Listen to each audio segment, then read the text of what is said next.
양소영 변호사의 상담소, 양담소를 찾아주신 여러분 환영합니다. 양소영입니다. 어느 날 직장에서 근무 중이었던 남편은 집에 두고 온 업무 자료가 급히 필요했습니다. 남편은 서둘러 집으로 향했는데요. 자신의 집 안방에서 아내와 직장 동료가 불륜관계를 맺고 있는 현장을 목격합니다.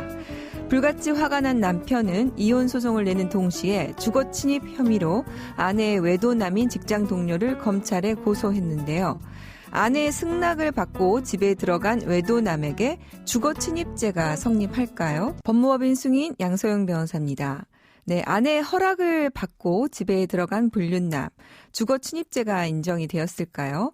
네, 이와 유사한 대법원 판례가 있습니다. 대법원은 주거 침입죄를 인정했습니다. 재판부는 거주자 중 1인의 승낙은 있지만 타 거주자의 의사에 반해서 주거에 출입을 하는 경우에는 주거 침입죄가 성립한다고 판결을 했습니다.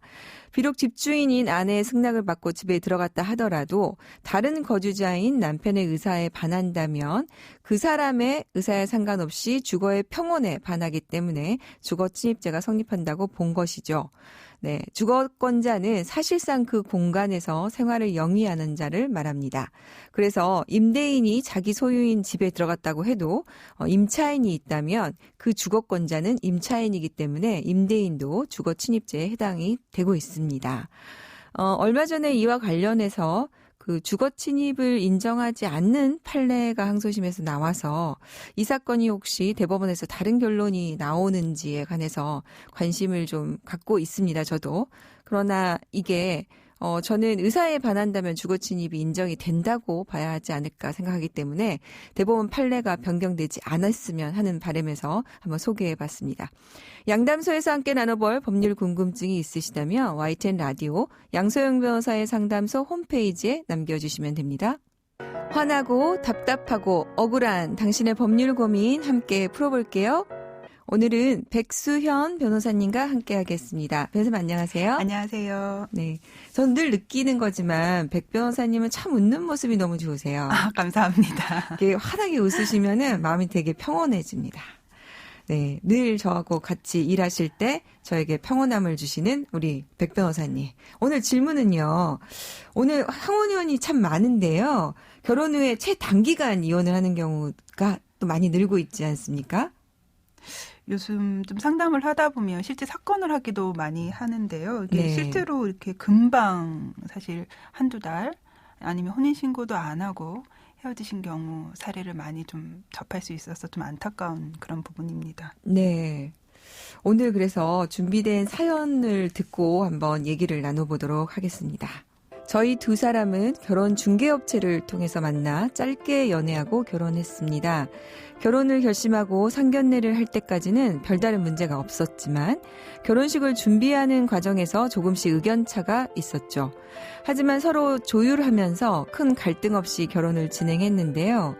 결혼을 하자마자 아내는 뭔가 알 수 없는 이유로 이것저것 트집을 잡아 싸움거리를 만들고 출근하기 힘들다는 이유로 친정에 가서 며칠씩 집 지내다가 오고 주말에도 집을 비우기 일쑤였습니다. 심지어 혼인신고를 하는 것도 거부하더니 결혼하고 2달 만에 더는 같이 살 자신이 없다면서 집을 나가버렸습니다. 저는 이런 상황을 도저히 납득할 수 없는데 아내에게 위자료를 받을 수 있을까요? 결혼식 비용, 결혼할 때 준 예물도 돌려받고 싶습니다. 가능할까요? 네, 결혼 생활이 시작부터 순탄치가 않았습니다. 2달 만에 헤어졌고요. 자, 위자료와 예물 비용을 돌려받고 싶다는 사연입니다. 가능할까요? 이게 결혼하기 전에 사실 여러 가지 불화가 있는데 파혼하기는 쉽지 않으니까 막상 결혼했다가 또 이게 문제가 봉합이 되지 않으니까 갈등이 생기고 네. 그러다 보니까 사실 이렇게 빨리 헤어지는 사례가 사실 늘고 있는 상황인데요. 그러다 보니까 이게 워낙 혼인 기간이 짧다 보니까 재산을 분할할 것도 없고 위자료 액수는 사실상 인정되는 게 그렇게 많지 않고 기간이 짧다 그렇죠. 보니까 또 그런 그렇다 거죠. 보면 이제 네. 그렇지만 결혼식 할 때 든 비용은 상당히 들어가는 거죠. 그리고 예물이나 이런 비용도 적지 않게 들어가고 그러다 보니까 이걸 그럼 돌려받을 수 있느냐 하는 문제에 대한 고민이 있을 수밖에 네. 없습니다.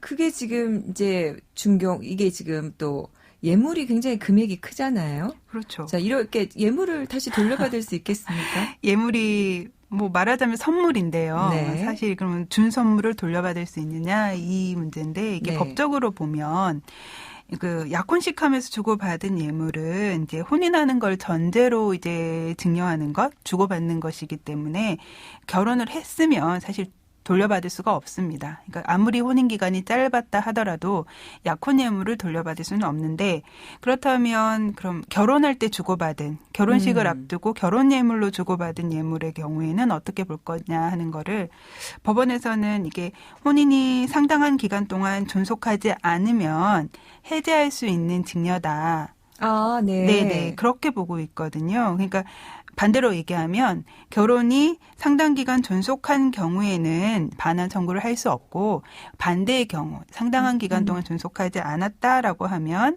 반환할 의무가 있다. 그러니까 책임이 있는 쪽에서 반환을 해야 되는 거죠. 아, 그러면은 이 사연의 경우에는 어떻습니까? 이게 사실 잘잘못에 대한 부분은 이제 사안으로 봐서는 명확히 나오지는 않지만 남편의 입장에서는 도저히 납득할 수가 없다 그랬고 알 수 없는 이유로 이제 부인이 한 2달 만에 못 살겠다 이렇게 한 경우기 때문에 그런 부인한테 귀책이 있다라는 전제로 본다면 네. 대법원에서는 혼인이 성립된 경우에라도 이게 의미 있는 혼인을 했다고 볼 수 없는 아주 단기간에 파탄된 경우에는 그 유책 배우자가 아닌 배우자 이 사안의 경우에는 남편이죠. 네. 남편이 원상회복으로 예물 예단 반환을 구할 수 있고 또 결혼식 비용 아니면 혼인 생활을 위해 지출한 비용을 손해배상으로 구할 수 있다 이렇게 보고 있습니다. 네. 이게 지금 법률적인 용어가 좀 어렵습니다. 의미 있는 혼인 생활을 했다고 보기 어려울 정도의 단기간 이렇게 되어 있는데요. 이건 어느 정도 기간을 말할까요? 이 문제는 저도 굉장히 어려운 문제인데요. 네네. 이게 실제로 법원에서는 이게 단기간이 얼마의 기간이냐라는 네. 부분에 있어서 명확하게 제시하고 있는 기준은 없습니다. 그래서 각각 사례를 살펴봐야 되고요. 그 네. 사례마다 또 그 기간이 다른데 결혼식 올리고 신혼여행 가면서부터 다투다가 신혼여행 갔다 오자마자 이제 공항에서 각자 집으로 간 케이스. 네네. 이건 사실 의미 있는 혼인 생활을 네. 했다고 보기 어렵기 때문에 저희가 왜 도장도 뭐 마르기 전에 뭐 이렇게 얘기하는 경우죠. 공항에서부터 헤어진 케이스에서 이제 법원은 너무 단기간이다. 의미 있는 혼인 생활 했다고 보기 어려울 정도로 짧은 기간에 파탄됐다라고 인정을 하고 책임 있는 당사자한테 위자료도 주라고 했을 뿐만 아니라 그 예식장 비용, 뭐 드레스 비용, 한복 대여비, 뭐 신혼여행비까지 이제 지급하라고 했고요. 아마 예물로 명품 핸드백을 받았나 봅니다. 그 네. 명품 핸드백도 돌려줘라라고 이제 판단을 한 바 있습니다. 네. 그 신혼여행 비용은 어떻습니까? 이거는 둘이 같이 쓴 건데 그것도 돌려줘야 됩니까? 아마 앞 사건 아까 제가 말씀드린 사안에서 신혼여행비는 같이 썼다 가서 네. 근데 그걸 내가 전액 돌려줄 의무가 있냐 이렇게 다퉜거든요. 근데 법원에서 보기로는 신혼여행 비용은 이제 전액 그 불필요한 혼인 그러니까 사실 유지되지 않았는데 네. 그 불필요한 결혼식을 진행하면서 쓴 비용이다. 결혼이 아니었으면은 안 써도 되는 돈인데. 비용이다. 그러니까 책임 있는 당사자가 전액 반환해라 해서 이제 그 주장을 한 당사자의 주장을 받아들이지 않은 거죠. 그러니까 전액 네. 다 돌려주라고 한 예가 있었습니다. 그러면은 이제 단기간 중에서 제일 긴 기간은 몇 개월 정도 있습니까? 이게 사례를 살펴봤는데요. 사안마다 다 다르고 아까는 이제 신혼여행 다녀와서 헤어진 케이스였고요. 네. 4개월, 3개월 이게 네. 좀 보통 많은 것 같고요. 네. 한 5개월 만에 헤어진 경우에도 뭐 결혼식 비용 예단비 돌려줘라, 신혼집 인테리어 비용도 돌려주라 한 사례가 있었습니다. 근데 8개월 만에 이제 파탄이 된 경우, 네. 아니면 10개월 만에 파탄이 된 경우에는 이게 혼인이 성립하지 않았다라고 볼 만큼 단기간 아니다라고 해서 네. 이제 청구를 받아들이지 않은 예도 있었습니다. 네. 그러니까 한 5개월 기준이라고 보면 될지는 모르겠습니다만은 이것도 사안마다 다 달라서 구체적으로 좀 사례를 봐야 할 것 같습니다. 사실은 요새는 또 이제 국제결혼 같이 또 뭐 별거를 하거나 뭐 주말 부부를 하거나 그런 경우도 있어서 사실 개월수보다는 실제로 이 부부가 결혼 생활을 실체를 이뤄서 했느냐, 의미 있는 혼인가 네. 이제 이거에 따라 법원이 보고 있다는 말씀이군요. 네. 자, 오늘 사례자의 경우에 그러면 결론으로 돌아가서 예물 비용, 결혼식 비용 모두 다 받을 수 있을까요? 앞에 사안으로 보면 결혼식 올리고 2달 만에 아내가 집 나가서 혼인관계가 파탄된 경우거든요. 네. 그렇다면 뭐 판례 기준으로 봤을 때는 이제 혼인 공동생활을 했다고 인정할 수 없을 만큼 단기간에 파탄됐다라고 볼 수 있고, 만약에 아내한테 책임이 있다는 전제면 이제 들어갔던 결혼식 비용, 예물 비용 이런 것들을 돌려받을 수 있을 걸로 보입니다. 네. 위자료는 어떻습니까? 위자료의 경우도 당연히 받을 수 있을 걸로 보입니다. 네. 네. 이럴 경우에는 위자료 금액이 어느 정도 나올 수 있을까요? 근데 여기 보면은 이제 혼인신고를 거부했다. 이런 내용도 조금 나오거든요. 이런 부분은 어떨까요? 위자료 금액이 어느 정도나 나올 수 있을까요? 혼인신고를 거부한 것만 가지고는 위자료가 나온다 안 나온다 말씀드릴 수는 없겠지만, 사연에서는 구체적으로 안 나왔지만 뭐 알 수 없는 이유로 집을 나갔고 혼인을 이제 파탄 낸 거기 때문에 전반적으로 봤을 때 부인의 유책이 인정된다고 보면 당연히 위자료는 인정되는데, 네. 이제 앞서도 말씀드렸지만 혼인 기간이 워낙 2개월밖에 안 되고 짧다 보니까 네. 그 위자료 액수는 사실 남편분이 받아들이기에 조금 힘든 액수가 되지 않을까, 그렇게 만족시켜 줄 수는 없는 액수가 되지 않을까 하는 걱정이 조금 앞서는 건 사실입니다. 네, 사실 네. 우리나라 이제 법원에서 인정되는 위자료 액수가 굉장히 적은 금액이다 보니까 뭐 500만 원, 1000만 원 범위 내에서밖에 인정될 네네. 수 없다. 이제 이런 말씀이신 그래서 거죠. 결혼식 비용, 예물 비용, 뭐 네. 반환 이런 문제가 생기는 거죠. 네.